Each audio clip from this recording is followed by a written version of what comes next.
Hello दोस्तों, welcome to my YouTube channel. तो आज की इस वीडियो में हम आपको बताने वाले हैं कि स्लाइड शो टैब का काम क्या होता है और इसका यूज हम कैसे कर सकते हैं। तो स्लाइड शो में दोस्तों आपको सबसे पहला जो कमांड मिलता है वो मिलता है फ्रॉम बिगिनिंग करके।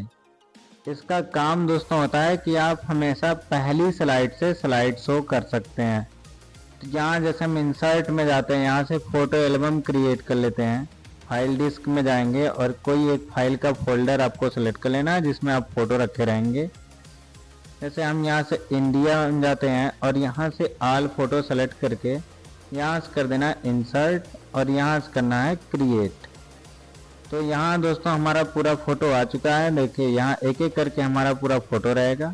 इसमें से हमारा पहला डुप्लीकेट फोटो है तो इसे हम सेलेक्ट कर लेते हैं। देखिए ये हमारा फोटो है।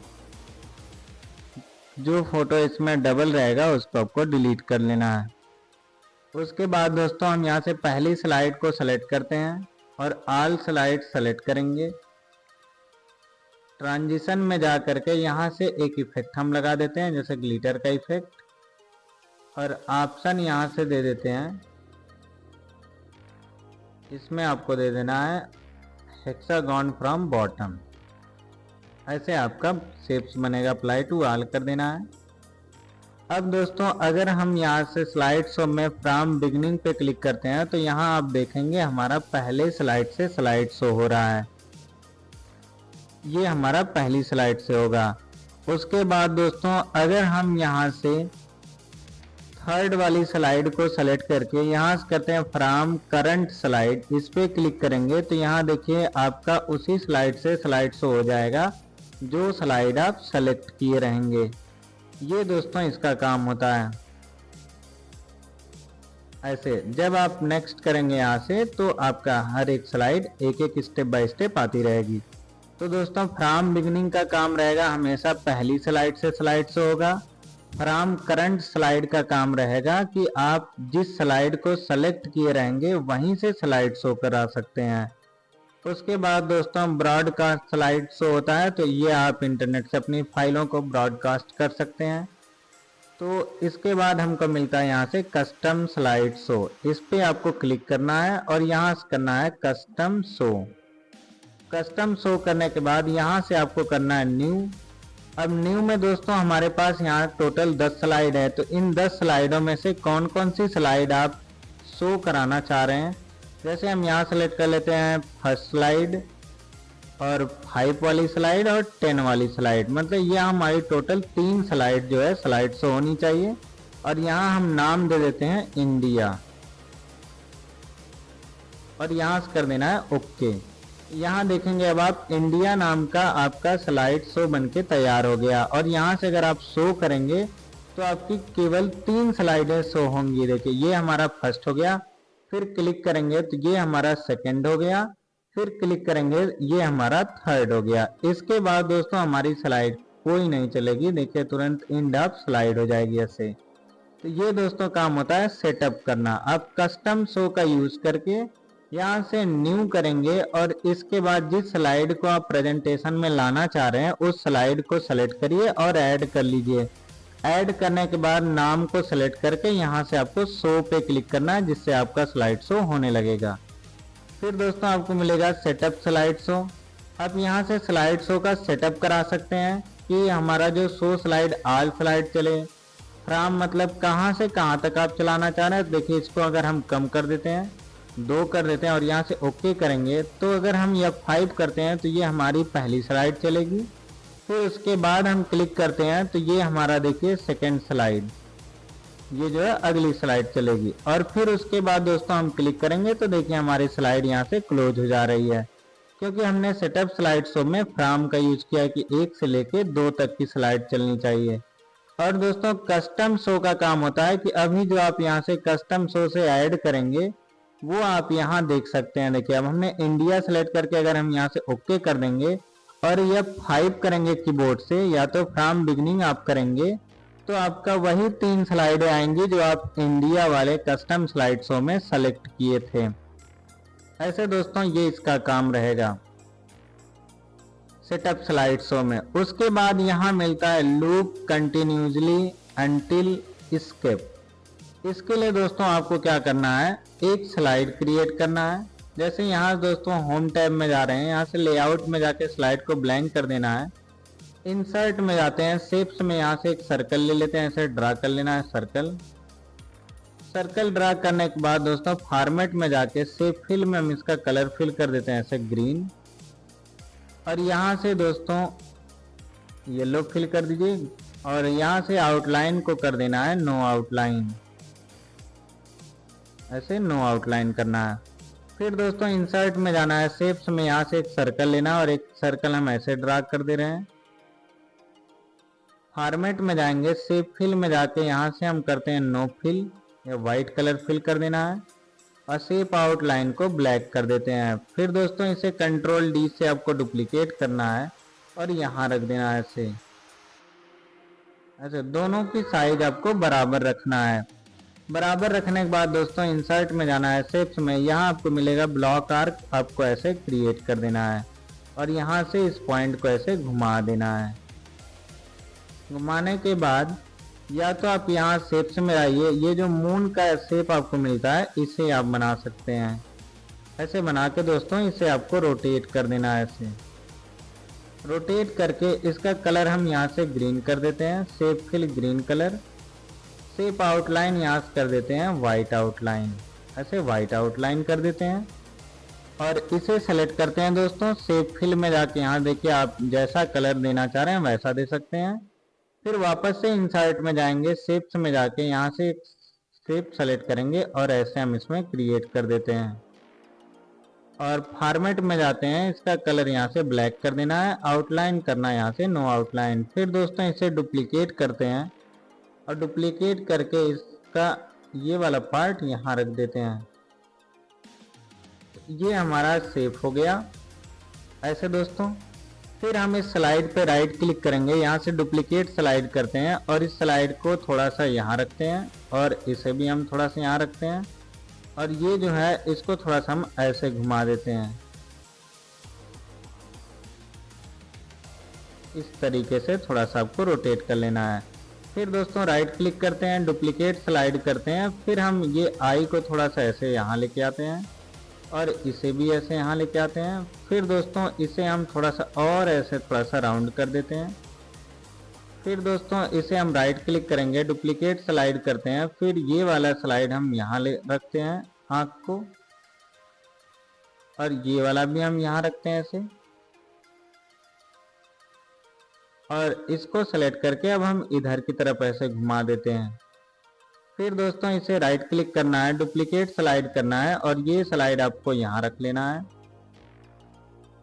और इसको भी यहाँ रख देना है और ये दोस्तों आपको थोड़ा सा और ऐसे तिरछा कर देना है। फिर दोस्तों राइट क्लिक करना है, डुप्लीकेट स्लाइड करना है और इसे वापस से अपनी जगह ऐसे रख देना है जहाँ ये पहले था और इसे दोस्तों आपको ऐसे सीधा कर देना है। सीधा करने के बाद दोस्तों अब हमारा ये इमोजी तैयार हो गया है।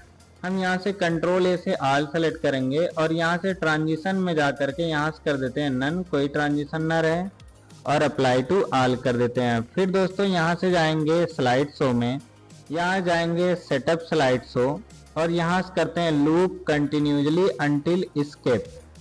इस पे क्लिक कर देंगे और ओके कर देंगे तो हमारा ये जो प्रेजेंटेशन तैयार हो गया ये ऐसा चलता रहेगा। देखिए आपको यहाँ से करना है after previous, apply to all कर लेना है, कंट्रोल ए से सेलेक्ट करना है और हर एक स्लाइड को यहाँ से रखना है आफ्टर और यहाँ से रखना 1 सेकेंड और अप्लाई टू ऑल करके और स्लाइड शो में जाके सेटअप में कंटिन्यूसली आपको लगा के ओके कर देना है। फिर दोस्तों जब आप F5 करेंगे तो देखेंगे 1-1 सेकंड के बाद ये इफेक्ट आपका ऐसे चलता रहेगा। देखिए कंटिन्यूसली में ये इफेक्ट आपका ऐसे मूव करता रहेगा।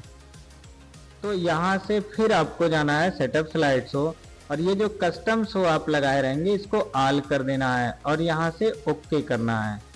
फिर दोस्तों आपको कीबोर्ड से F5 करना है तो यहाँ देखेंगे आपका एनिमेशन ऐसे चलता रहेगा।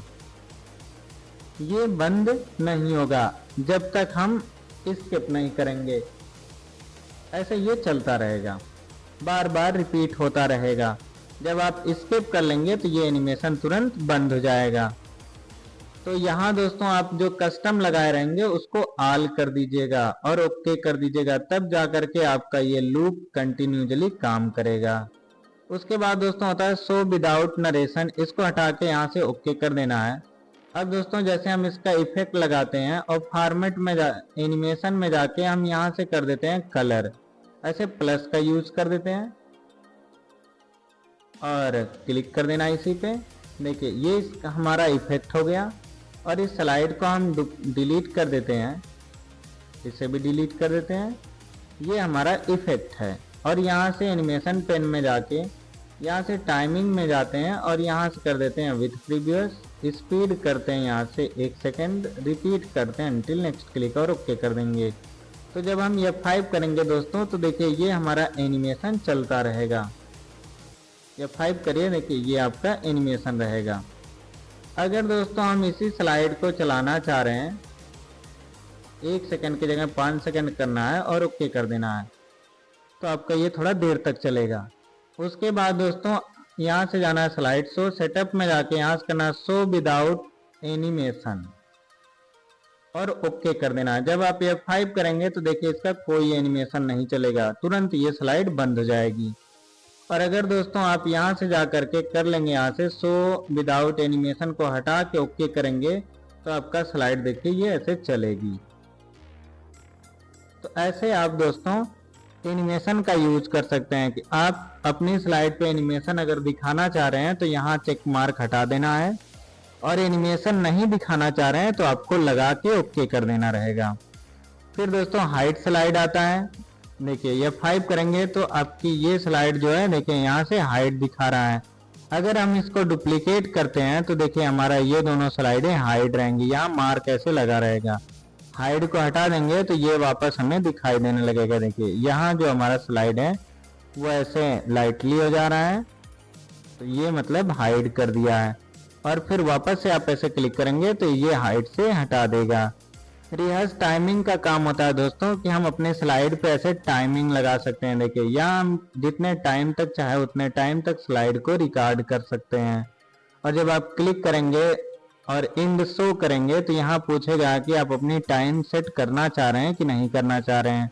तो अगर आप अपने स्लाइड पे टाइमिंग लगाना चाह रहे हैं तो यहाँ आपको यस करना है और नहीं लगाना चाह रहे हैं तो नो कर देना है, जिससे आपकी स्लाइड की टाइमिंग नहीं लगेगी।